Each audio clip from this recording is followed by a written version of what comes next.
پاکستانی سفارتکاری نے ایک بار پھر عالمی سطح پر اپنی مضبوط موجودگی کا احساس دلایا ہے، جبکہ بھارتی خارجہ پالیسی پر سوالات اٹھنے لگے ہیں۔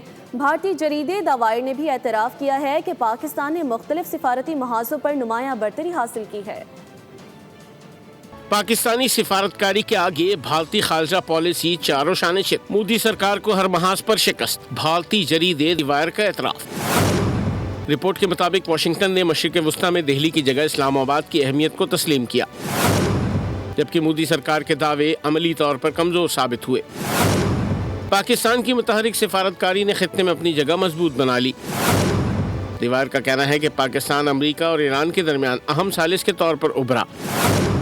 بھارت کی پاکستان کو تنہا کرنے کی حکمت عملی بھی کامیاب نہ ہو سکی۔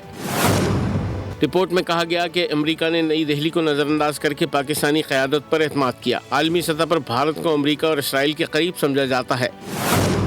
اس کے برعکس پاکستان کو واشنگٹن اور تہران دونوں کا اعتماد حاصل ہے۔ دی وائر کے مطابق امریکہ اہم سفارتی معاملات میں بھارت کے بجائے پاکستان کو ترجیح دیتا ہے، جبکہ بھارت کو زیادہ تر دفاعی خریدار کے طور پر دیکھا جا رہا ہے۔